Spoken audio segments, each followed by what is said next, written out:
Hey, welcome to Clarity with Nikki. I'm Nikki Novoselsky, and this is where we get real about creating a life you freaking love. So let's get into it.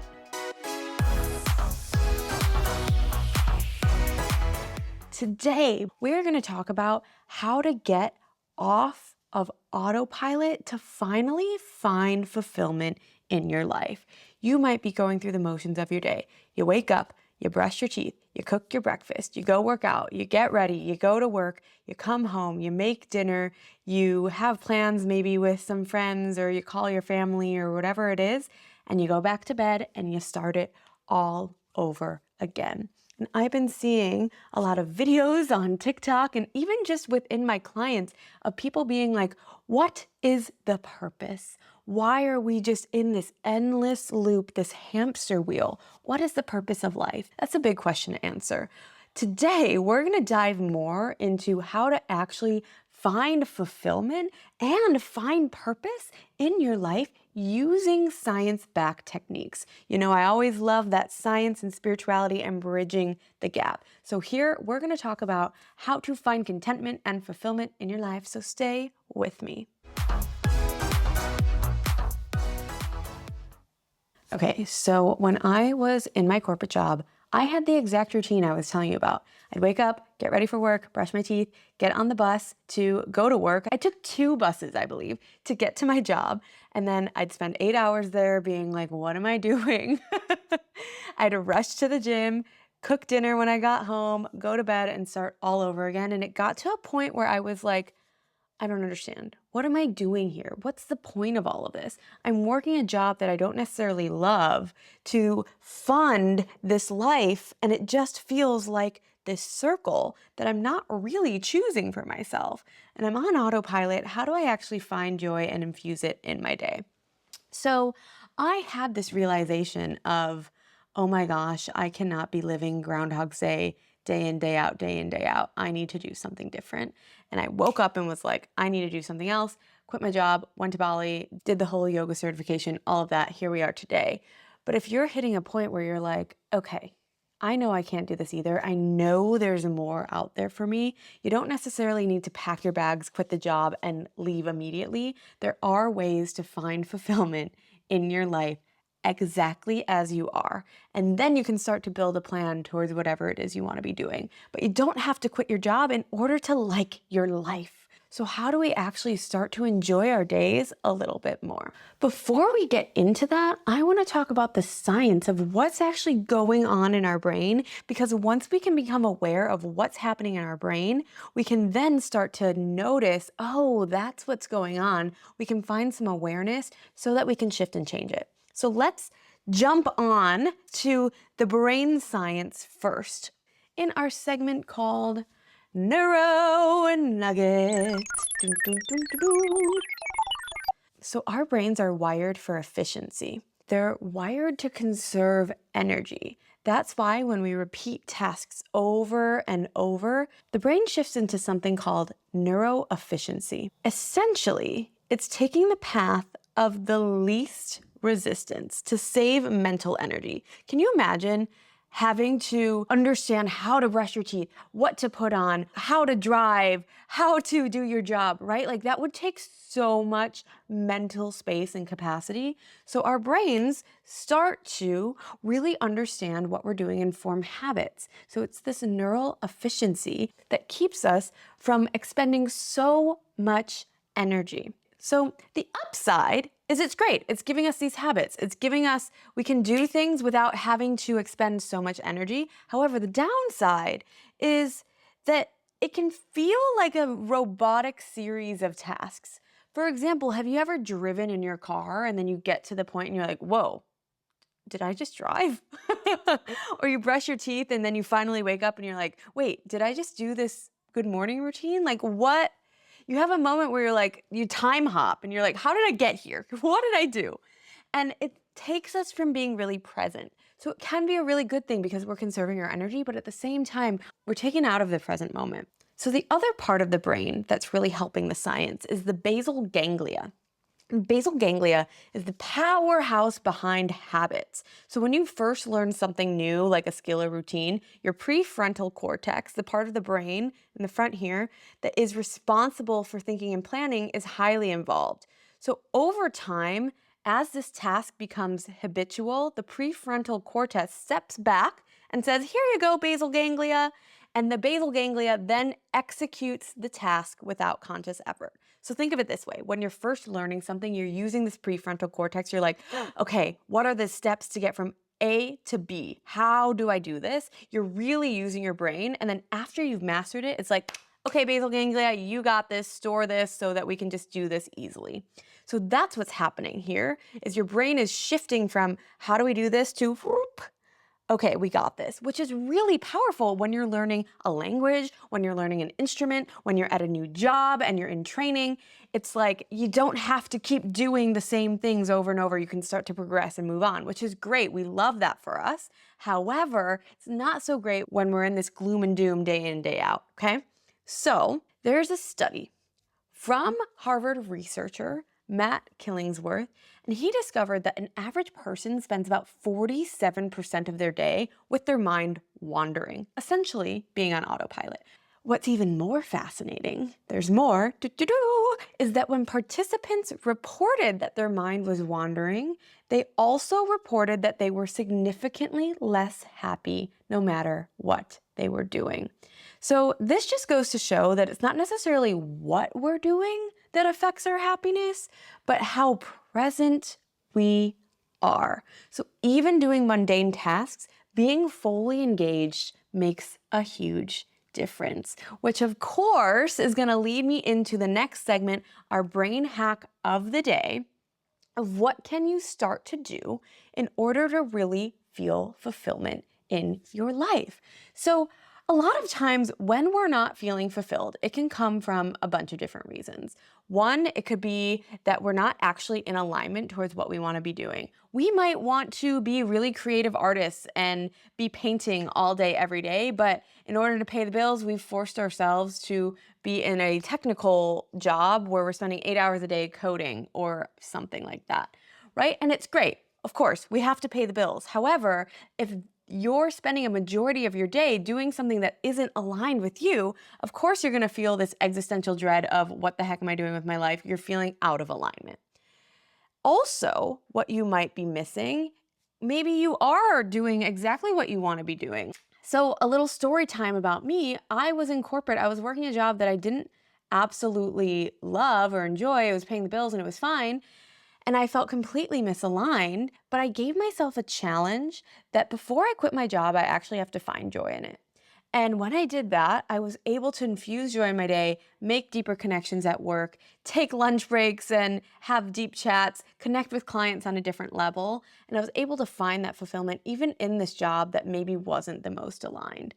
Then, fast forward, I'm doing what I love. I get to have this podcast. I get to work with clients one-on-one all the time, doing energy healing sessions, doing coaching sessions, helping people find fulfillment, true fulfillment in their lives. However, I still have moments where I'm like, whoop, I'm on autopilot and I have to come back and find joy in my day. So it's not a one and done process, even if you're completely doing everything that you want. Maybe you have all the things on the checklist that you want in your life. You still have to consciously become present in your day to find that fulfillment in your life. So either you're unaligned and maybe that's what's causing this unfulfillment, or maybe you are aligned, but it's gonna take work and a conscious effort to start to infuse joy in your day. So let's come back to how do we break free from autopilot and reclaim our fulfillment? The answer is, of course, mindfulness, and the answer is twofold. So it goes along with everything that I've been talking about in that we need to understand ourselves and find alignment with what's really going to set us towards our goal. So I want you to think about this question. If I were to give you all the money in the world, what would you do with your time? Would you be chatting with people? Would you be creating a website? Would you be traveling? Would you be doing graphic designs for different companies? Like, what would you do with your day?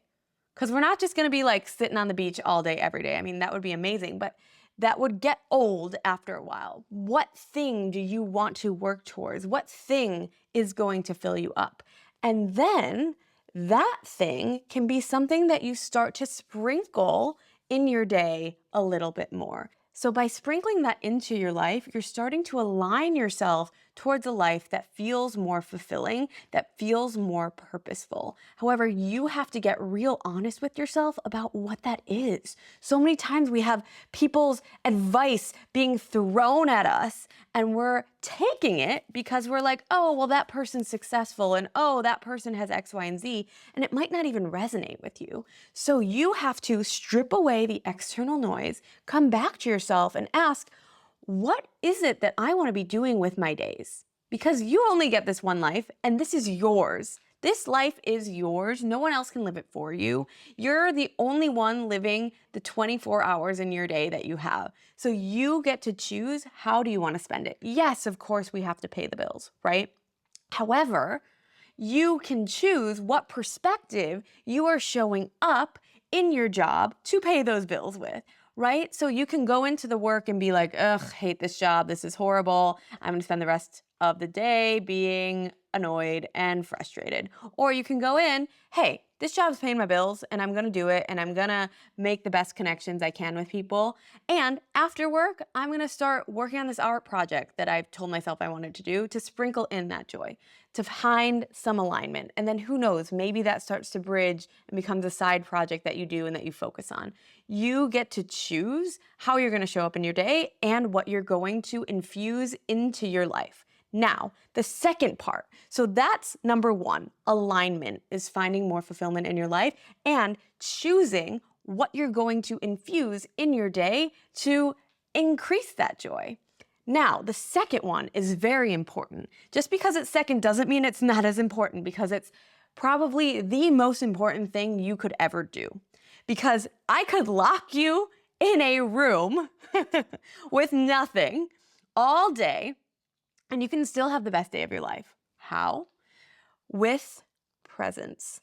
Okay, yes, environment matters, of course. Yes, we want to be surrounded by nature. We want to be surrounded by things we like. Yes. However, if you have presence during your day, more presence, so getting off of that 47% of autopilot, and you start to become aware of the actions you're doing. You start to become aware of when you wake up and you start to brush your teeth. And you start to notice yourself brushing your teeth. You start to notice yourself getting dressed. You start to notice yourself doing the dishes. You start to notice yourself going on the commute and becoming aware of the surroundings.